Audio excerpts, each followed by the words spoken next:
Bakit mo binay anak? Sambit ang yan. Bakit mo ginanyan Mama. ito? Kasi po, inano po niya ako. Aray ko. Binigo? Binasad ka? Opo. Tagasang ka? Taga-Parakali po. Parakali. Pamilyado ko na rin ba? Opo. May anak ka na rin. Opo. Mababay ko pa sa dati to. Mababay ko pa. Kung alam, gagaling ka. Babay ko sa dati ito naman. Opo. Sabi mo, hindi na.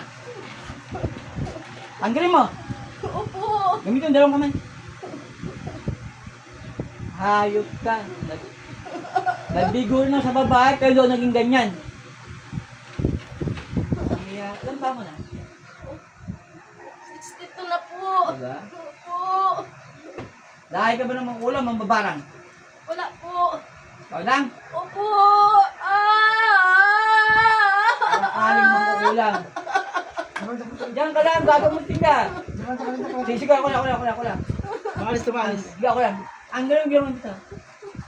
Babay ko sa dati. Ginagamot na sa ambit. Hindi na po. Ay, ang gagawin ko siya ngayon. Ibabay ko yung sakit niya sa anak mo rin. Patawarin po ninyo ako. Patawarin? Opo.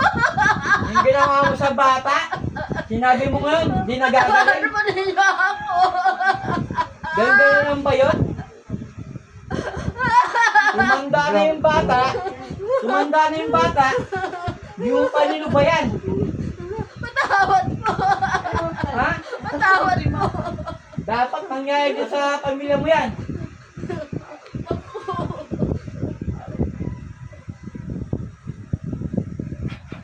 Yan, dapat maranasan nyo yung ginawa nyo sa tao. Yan, babag sa'yo, sumpa. Maranasan mo, dinanas ang magulang niya. Tama na. Ikaw, papatayin kita. Tama na po. Ngayon, yung ginawa mo, dadanasan yung pamilya mo. Opo. Lagi siya, may shit gun, may home, makamita, may kawan. O, just mama, makamita, natuwa ka ng ulo mong babarang. Ang pangalan mo?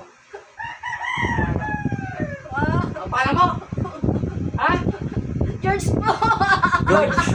Kailan natin siya? Tawad din siya. Wala si George. Si George. George daw. Kailan natin siya? Diba? Okay. Ayaw. Ayaw pagalingin.